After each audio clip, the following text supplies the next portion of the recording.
হয়েছে? ওরে বাবাটা নাক করছে। মাও, এই মাও, আও আও,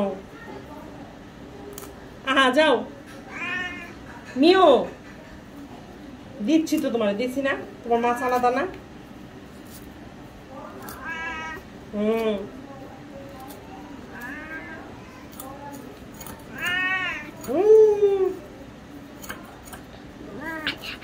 যাও।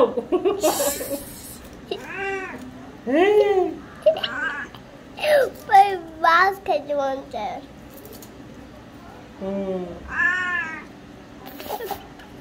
দাঁড়াও দাঁড়াও, দেখ দেখ দেখ,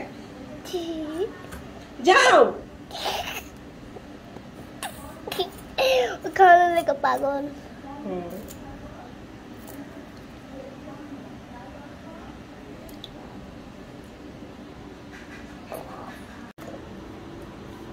মাছগুলো কাটা শেষ, এখন লবণ দিয়ে 2-3 বার তারপরে ধুয়ে নিব। আর একটা জিনিস হচ্ছে, মাছ যত মানে ধুবো লবণ দিয়ে মাছ খেতে তত টেস্ট হবে। এই মাছগুলোকে এখন মানে ক্যামেরাটা অফ করে তো ধোয়া শুরু করব। আরও 2-3 বার লবণ নিব, মানে এইভাবে ধুতে থাকবো বাস। আর এই মাছটা হচ্ছে আমি কি বলবো, এটা হচ্ছে খল্লা মাছ।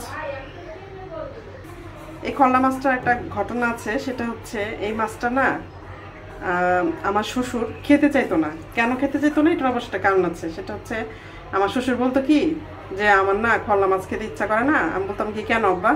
বলতো কি মনে হয় কি যে মাছগুলো আমার দিকে এইভাবে তাকায় আছে। আমাকে বলতো আমার শ্বশুরের মানে শ্বশুর আব্বার দিকে নাকি মাছগুলো তাকায় থাকে, এর জন্য আব্বা এই মাছ খেতে চাইতো না। আর যাই হোক, আর এই মাছটা হচ্ছে আমার শাশুড়ি মা আর আমার হাজবেন্ডের পছন্দ, মানে ভালো লাগে। তো যাই কিছু করার নাই। এখন এটা বেগুন দিয়ে রান্না করলেও ভালো লাগবে। আবার এখন আমি আজকে রান্না করবো হচ্ছে টমেটো দিয়ে মানে একটু ভুনা ভুনা করবো। তো যাই হোক, মাছটা কাটা শেষ, এখন ধুয়ে ফ্রেশ করে নিই। মাছগুলো ধোয়া শেষ,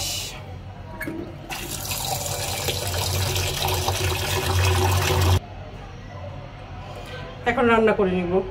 এখন আমি মাছটা রান্না করছি, আর এখানে আমি দিয়েছি তেলটা গরম হওয়ার পর পেঁয়াজ কুচি, কাঁচামরিচ কুচি দিয়েছিলাম, আদা বাটা, রসুন বাটা, জিরা বাটা, ধনিয়া গুঁড়া, হলুদের গুঁড়ো, মরিচের গুঁড়ো, লবণ, এইগুলো দিয়ে ভালো মতো কষিয়ে নিয়েছি। আর এখন আমি মাছটা দিয়ে দিব। তো এই যে মাছটা আমি ধুয়ে রেখেছি, এখন একটু দিয়ে দিব।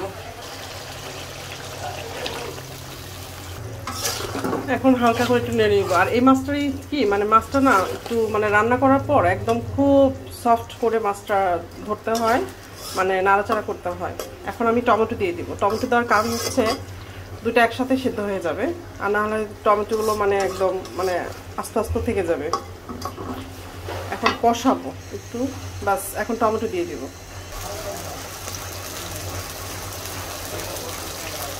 বাস, একটু হালকা করে নিয়ে দিব, কারণ পরে মাছটা সিদ্ধ হয়ে গেলে না নাড়াচাড়া দিতে পারবো না। পরে একটু মানে জাস্ট একটু ঝুলে দিব।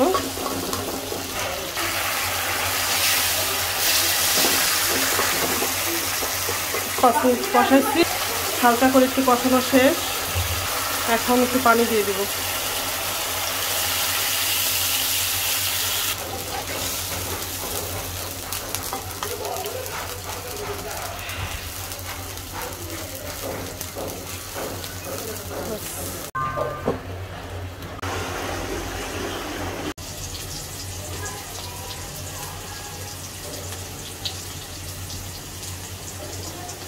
হয়ে গেছে টাটকিনি মাছ টমেটো দিয়ে ভুনা। আর ধনিয়া পাতা ছিল না, ধনিয়া পাতা দিলে আরও ভালো লাগতো, দেখতেও ভালো লাগতো, খেতেও ভালো লাগতো। আলহামদুলিল্লাহ।